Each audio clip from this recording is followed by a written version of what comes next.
گفتگو کا رخ تبدیل ہے کیا؟ ہمارے نزدیک جنت کیا ہے؟ قرآن نبی کا بھی ممبر پہ لے کے آؤ، قبلہ عالمدار نقوی صاحب تشریف فرمائیں، تائید مکمل کریں گے۔ قوم عاد کے لیے خدا نے ایک نبی بھیجا تھا، نام جس کا ہود۔ ہود نبی تبلیغ کرتے کرتے اس دور کے بادشاہ کے دربار میں پہنچ گئے، نام اس کا شداد تھا۔ جب ہود نے جا کے کہا میرے اللہ کو مانو، اسے کہا تمہارا اللہ کہاں ہے؟ جناب ہود نے کہا وہ نظر نہیں آتا۔ شداد نے کہہ کا لگا کے کہا جو نظر نہیں آتا اسے مانو کیسے؟ ہود نبی نے کہا اگر تو میرے اللہ کو مان لے گا تو اس میں تیرے لیے فائدہ ہے۔ اسے پوچھا کون سا وعدہ؟ اسے کہا جنت ملیں گے۔ شداد نے کہا جنت کہاں ہے؟ ایک دفعہ جا کے دکھا دے پتہ چل جائے، پھر اس کی خواہش میں جیسا وہ چاہے گا ویسے زندگی گزار لوں۔ اسے کہا وہ بھی نظر نہیں آتی۔ اسے کہا جس کو مانوں وہ بھی نظر نہ آئے، جس وجہ سے مانوں وہ بھی نظر نہ آئے، تو ایسا سودا میں کیوں کروں؟ اچھا تو مجھے بتا تو صحیح اس کی جنت ہے کیا؟ نبی بولتا گیا، وہ لکھواتا گیا۔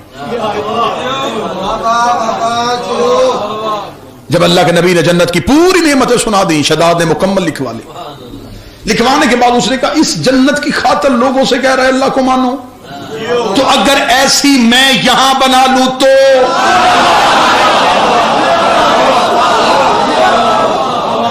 تو پھر میرا تو حق ہے نا کہ مجھے اللہ کہا جائے۔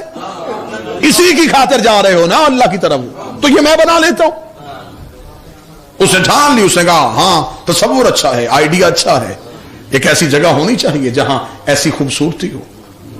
اس نے اس پورے آئیڈیا کو کاپی کیا، حکم جاری کر دیا کہ مجھے ایسے ہی نقشے میں ایسی جنت چاہیے۔ کہیں سے ادھار تو مانگنا نہیں تھا، خود بادشاہ تھا۔ زمین کی تہوں سے خزانہ نکال لیا اس نے جنت بنانی شروع کر دی۔ دیواریں بنائی ہیں اس نے سونے کی اینٹوں کی، مشک و عنبر کے مسالے کے ساتھ۔ بیرونی دیواریں بنانے کے بعد اس نے جنت کے اندر دودھ کی نہریں، قیمتی پودے، بہترین باغات لگا دیے۔ اور اس کا کرم دیکھنا، یہ چیزیں لگاتا گیا، وہ جان ڈالتا گیا۔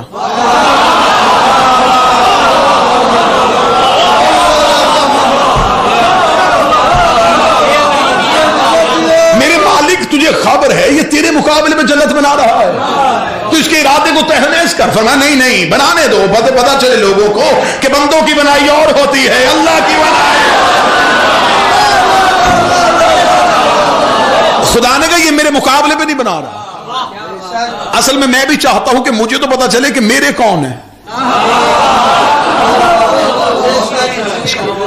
بن گئی جنت، یہ چشمے سجا دیے گئے، خوبصورت درخت لگا دیے گئے، سونے کے درخت اور چاندی کے پرندے، دودھ کی نہریں۔ زمیندار طبقہ یا بزرگ اس بات پہ زیادہ گواہی دیں گے کہ دودھ چلتا رہے تو ٹھیک ہے، رک جائے تو بدبو آتی۔ دودھ کی نہروں کو جاری رکھنا اس کے لیے مشکل ہو گیا، اسے پھر اس پہ ترس آ گیا۔ اسے جبریل سے کہا اس کی بنائی ہوئی نہر میں جا کے اپنی پھونک مار تاکہ بدبو پیدا نہ ہو۔ نہریں جاری، باغات سجا دیے گئے، چشمے بہا دیے گئے، درخت لگا دیے گئے، پرندے بٹھا دیے گئے، بہترین قصر سجا دیے گئے۔ سمرد اور یقوت دنیا کی کون سی ایسی چیز تھی جو اس نے نہیں سجائی؟ یہ کوئی تھوڑے عرصے کا پروجیکٹ نہیں تھا، 300 سال لگ گئے اس کو، جنت کے در و دیوار سجاتے سجاتے۔ جیسے جیسے جنت سجتی گئی دیکھ نہیں رہا تھا، کہتا تھا مکمل ہوگی تو دیکھوں گا۔ جیسے جیسے جنت سجتی گئی اس کے دل میں جنت بنانے کی خواہش اور ابھرتی گئی۔ ایسے ہو گیا کہ بالکل زمین کے تہہ کو نیچے سے خزانے ختم ہو گئے۔ اس نے فوج سے کہا رایا کے گھروں میں گھس جاؤ، رایا کے گھروں میں جو کچھ سامان ہے وہ بھی لوٹو، مجھے جنت چاہیے۔ رایا کے گھروں سے سامان لوٹ لیا گیا، زمین خزانوں سے خالی کر دی گئی۔ ہر چیز بیچ دی جنت کے لیے. پوری جنت تیار ہو گئی اور دروازے کی جگہ خالی تھی. اب خزانے بھی ختم ہو چکے تھے, رایا کے گھروں میں دولت بھی ختم ہو چکی تھی, اور ابھی دروازہ لگنا باقی تھا. اور یہ بات تو اہلیان ملتان بہتر جانتے ہیں, 10 کروڑ روپیہ گھر پہ لگا ہو اور دروازہ ہی نہ ہو تو وہ گھر کس کام. دروازہ آخر میں تجویز اس لیے کیا جاتا ہے کہ گھر کے مالیت کے لحاظ سے پھر دروازہ بھی ویسا ہی ہونا چاہیے. دروازے کی وجہ سے روب ہوتا ہے, مہمان آتا دروازے سے, جاتا دروازے سے, دروازہ بہتر ہونا چاہیے. اس لیے خدا نے بھی نبوت کے محل کا دروازہ علی کو, خدا کو بھی خبر تھی کہ دروازہ اچھا ہونا چاہیے.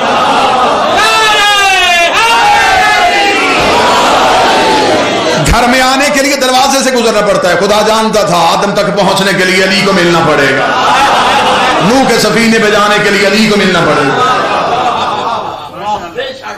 اب دروازے کی جگہ باقی, مختصر لگوائیے, مختصر لگوائیے.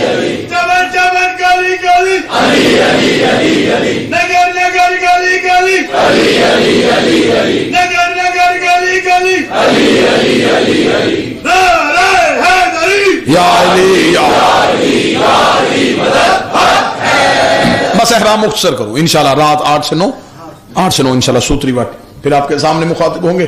بس بات کو مختصر کریں. دروازے کی جگہ باقی ہے اور خزانے ختم ہو چکے. پریشان بیٹھا تھا دربار میں کہ دروازہ کہاں سے آئے. یا خدا نے جبریل کو لبادہ بشریت میں شداد کے دربار میں بھیجا. اسے دربار کے کونے پہ کھڑے ہوئے ایک شخص کو دیکھا. کون ہے تو؟ جبریل کی آواز, دروازے بنانے والا مستری.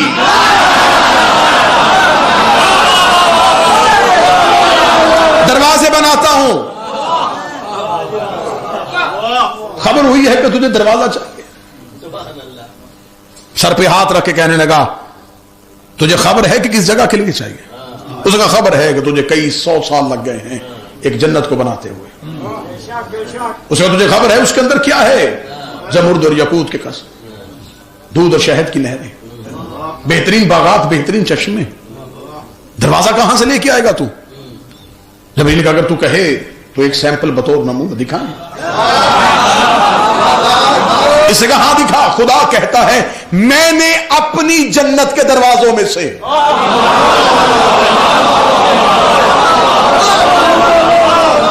ایک دروازے کا حصہ وہیں پہ جبریل کے ہاتھ پہ رکھ دیا.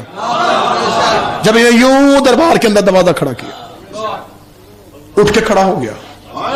ایسا تیتا سیر دروازہ. میری جنت میں تو اس جیسی ایک بھی چیز نہیں.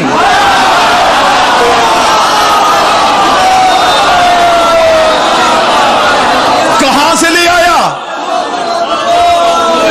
ایسا بہترین دروازہ؟ کس کاریگر کے ہاتھ کا بنا ہے؟ ایسے نقش و نگار نہیں, یہ بشر کا ہاتھ نہیں.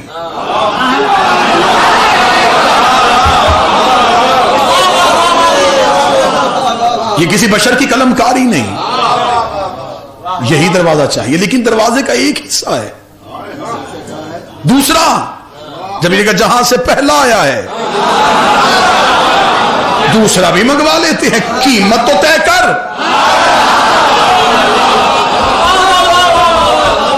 یہ تو نمونہ ہے, بیانہ دے. دوسرا منگوائیں, سودا پکا کریں. اس کا قیمت ہوتی تو میں خود نہ بنواتا. خزانے تو خالی, اب کہاں سے دوں؟ نبی نے کہا بھی تیرے پاس ایک چیز ہے, اس کا سودا کر. کون سی؟ جنت.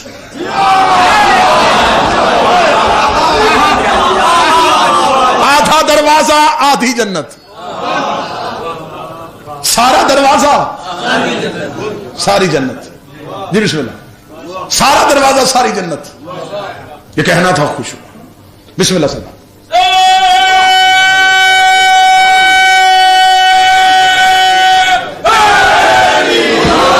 متوجہ صاحب, آدھا دروازہ آدھی جنت, سارا دروازہ اسے کہا پھر میں نے 300 سال میں کیا بنایا؟ اسے کہا ٹھیک ہے ڈھونڈ کہیں سے ایسا دروازہ مل جائے تو لگوا لینا، اگر نہیں خریدو تو میں جاؤں؟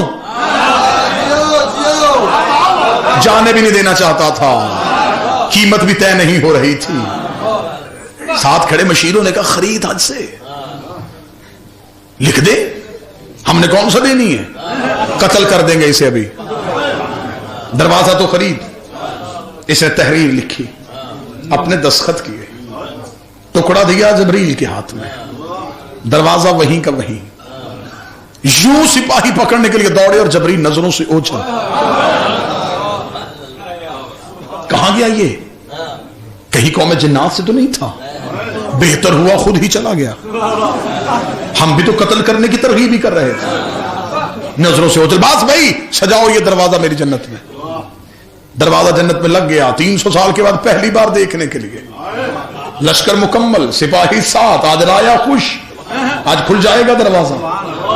300 سال محنت ہوئی، اب ہم وہاں رہیں گے، ہم کریں گے شداد کو سجدے، ہم وہاں رہیں گے جب پوری رایا کے ساتھ، یوں چاہو جلال کے ساتھ جنت دیکھنے کے لیے پہنچ نکلا۔ ادھر نکلنا تھا کہ سامنے کھڑا تھا ہود نبی، کہنے لگا او نبی بن گئی ہے میری جنت۔ کہنے لگا کون سی جنت؟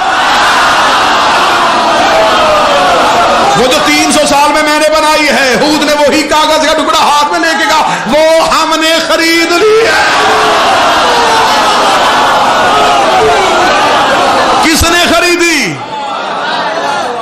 میرے اللہ نے۔ کس نے؟ فرمایا وہ جو نظر نہیں آتا تھا۔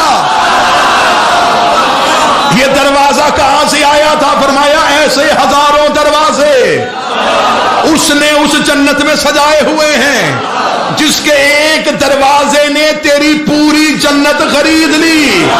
ایسے ہزاروں دروازے اللہ نے جنت میں سجائے ہوئے ہیں۔ میں نے کہا تھا حسین کو ماننے کا موجزہ یہ ہے کہ جنت کی خواہش ختم ہو جاتی ہے۔ آؤ میں جنت کی اصل قیمت آپ کو بتاؤں۔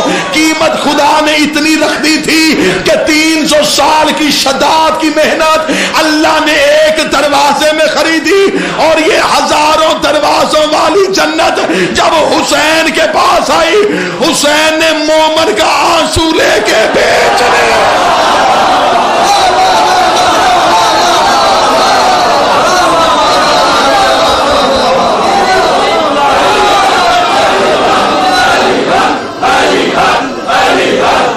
وہاں کیا تھا؟ 300 سال کی محنت۔ حسین نے کیا لیا؟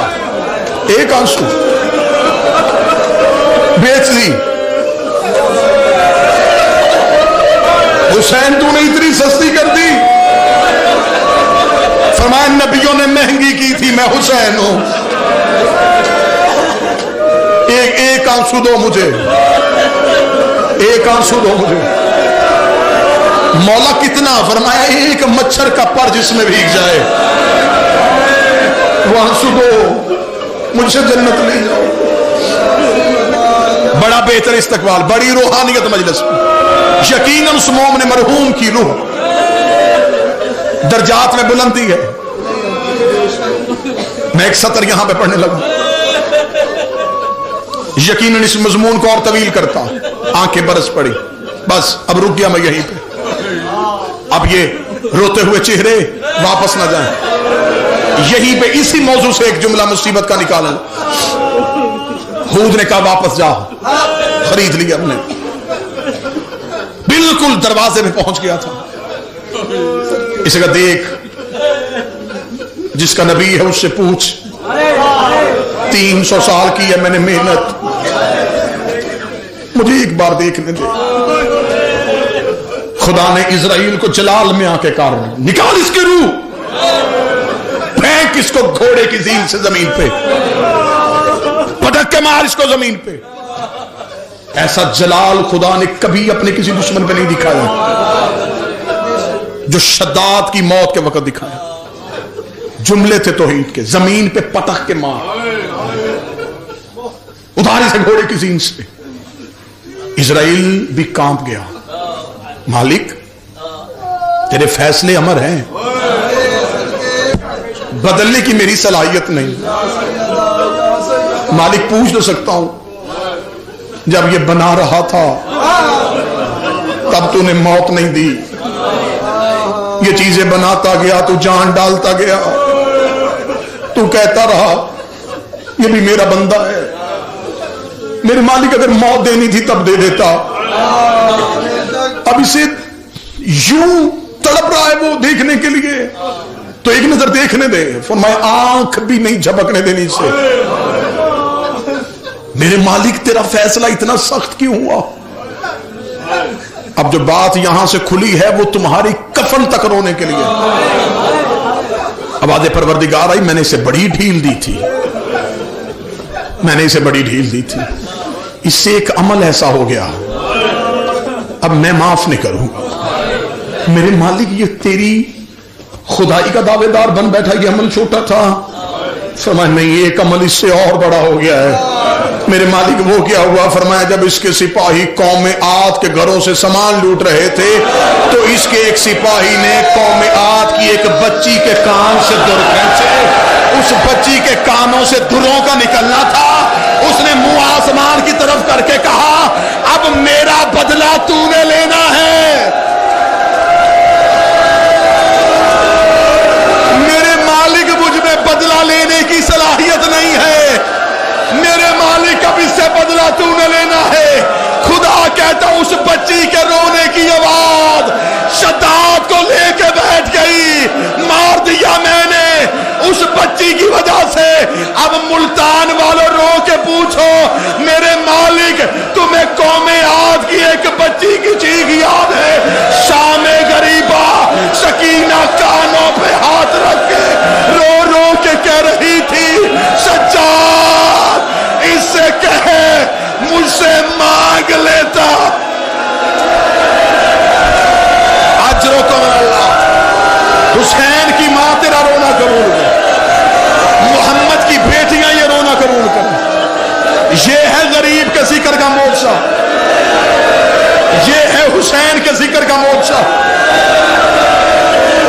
ایک بچی کی چیخ. اللہ مرحوم کی اولاد کی زندگی کرے, اللہ بیٹے بیٹیوں کے نصیب اچھے کرے. قوم عاد کی ایک بچی کی چیخ. خدا نے کہا نہیں. جب اس بچی کے کان سے گوشت مارے گئے, اس بچی نے کان پہ ہاتھ رکھا, رکھ کے کہا اب بدلہ تو نے لینا ہے. خدا نے کہا اس بچی کی فریاد شداد کی موت کی وجہ بن گئی.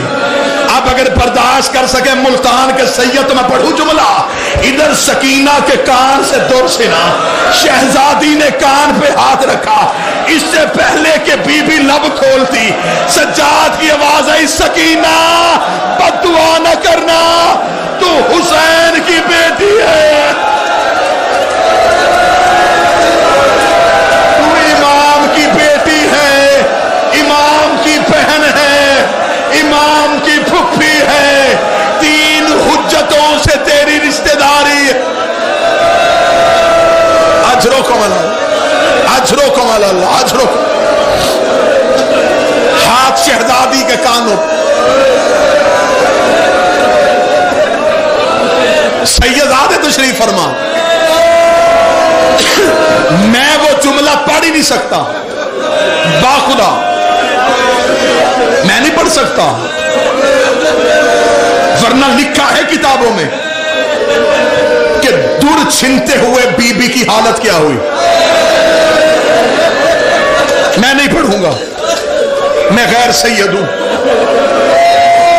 شہزادی کے جب در چھنے, شہزادی کی حالت کیا ہوئی میں بیان نہیں کر سکتا.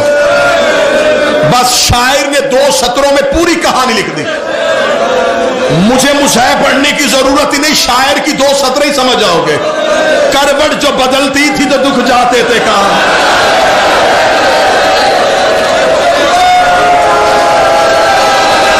اس سے زیادہ مجھے پڑھنے کی ضرورت نہیں.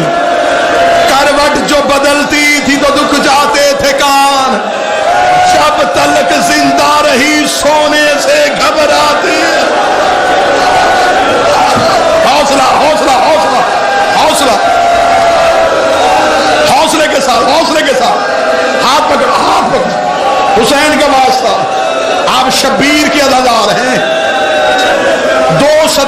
مصیبت کی پڑھنے دیں. میں نے تو کہہ دیا کہ میں نے سخت پڑھا ہی نہیں, میں نہیں پڑھ سکتا. حالت کیا ہوئی, بس سادات و غیر سادات.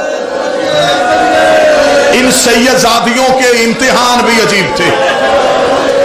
ان کی 18 سال کی بھی ضعیفہ ہو گئی, ان کی 4 سال کی بھی ضعیفہ ہو گئی. جو نہیں رو سکے اپنے گھر میں اپنی اپنی بیٹیوں کو یاد کر کے ایک جملہ سن لینا, مجھے ملتان والوں شبیر کا واسطہ بول کے بتاؤ, آج تک کبھی کسی کی 4 سال کی بیٹی دیواریں پکڑ کے چلی ہے؟ 4 سال کی سکینہ دیواروں پہ ہاتھ رکھ کے کہتی تھی سجاد میری کمر ٹوٹ گئی ہے, سجاد میری آنکھوں کی بینائی چلی. حوصلہ حوصلہ حوصلہ. سجاد سجاد سجاد, اب مجھے بھیا تیرا چہرہ بھی صاف نظر نہیں آتا. سجاد میری آنکھیں دھند آ گئی. سجاد میری آنکھیں اتنی زخمی ہو گئی ہیں. اب میرا خیال ہے کہ اگلا ہر آنکھ برس گئی ہے. اب مجھے زیادہ مصائب پڑھ کے آپ کا امتحان نہیں لینا. میں اگلا جملہ پڑھ کے شاید ممبر چھوڑ دوں. اگر تمہارا گریہ بلند ہو گیا تو میں ممبر چھوڑوں. میں مصائب نہیں پڑھتا. میرا قبلہ علمدار نقوی صاحب زمانے طالب علمی تھا. میں جامعہ امامیہ کربلا گاہ میں شاہ میں پڑھتا تھا. قبلہ علامہ حسین بخش چاڑا صاحب نے کربلا گاہ میں شاہ میں ایک اصال ثواب کی مجلس پڑھی. مجلس میں قبلہ نے بی بی سکینہ کا یہ جملہ پڑھا کہ سکینہ رو کے کہتی تھی کہ سجاد مجھے اب تیرا چہرہ نظر نہیں آتا. اتنا کہنا تھا, ممبر کے قریب ایک بزرگ اٹھا, اسے کہا ہے قبلہ حسین بخش چاڑا صاحب کیا بی بی کو جاگنے کی وجہ سے زیادہ نظر نہیں آتا تھا؟ قبلہ چاڑا صاحب رو پڑے, رو کے دے زیادہ جاگنے کی وجہ سے نہیں, سمر نے مارا ہی اتنا تھا, سمر نے تماچے اتنے مارے. رو رو کے کہتی رہی سجاد میری آنکھیں پھٹ گئی ہے,